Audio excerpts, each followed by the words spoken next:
পোল্যান্ডে ঈদের নামাজ পড়ার জন্য সকাল সকাল বের হলাম এবং চলে যাচ্ছি সবাই মিলে সেজেগুজে সোজা ঈদগাহ ময়দানে। ঈদগাহে গিয়ে দেখি অনেক সুন্দর নামাজের আয়োজন করা হয়েছে। পুরুষদের পেছনে নারীদেরও নামাজের জন্য সুব্যবস্থা করা রয়েছে। এরই মধ্যে দেখলাম কিছু লোক পাশে দাঁড়িয়ে আমাদের ফিলিস্তিনি ভাইদের সমর্থনে পতাকা নিয়ে দাঁড়িয়ে আছেন। তারপর নামাজের স্থানে বসে পড়লাম, নামাজের জন্য অপেক্ষা করতে থাকলাম। নামাজ পড়ার পর খুতবা শুনলাম। খুতবা শুনে আসার সময় দেখলাম যে পাশেই মিষ্টি খাওয়াচ্ছে মুসল্লিদের একজন ভাই।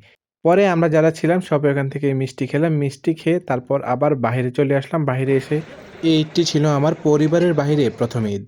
এই ঈদে আমি আমার পরিবার, পরিজন, আত্মীয়স্বজন ও বন্ধু-বান্ধবদের অনেক মিস করছিলাম। আপনি কোন দেশে থাকেন? দেশের বাইরের পরিবারকে কেমন মিস করছেন ঈদে? অবশ্যই আমাদের কমেন্টে জানাবেন। আর বেশিরভাগ প্রবাসীদের ঈদগুলো এমনই হয়। ঈদের নামাজ শেষে আবার তাদের কাজে জড়িয়ে পড়তে হয়। ঈদের আনন্দটাই যেন ছোটবেলায় ছিল। ছোটবেলায় ঘুম থেকে উঠে চলে যেতাম ঈদ বাজারে, ঈদ মাঠে। সবার সাথে ঈদের নামাজ আদায় করে সেলামির জন্য দাঁড়িয়ে থাকতাম। তখনকার ৳১০ তে যে আনন্দ পেতাম, এখনকার ৳১০,০০০ সেই সেলামির আনন্দটা আর পাওয়া যায় না। সবাই একটু ঘোরাঘুরি করলাম, মোলাকাত করলাম, ছবি তুললাম, ছবি তুলে সোজা চলে আসলাম আবার নিজের কর্মস্থলে।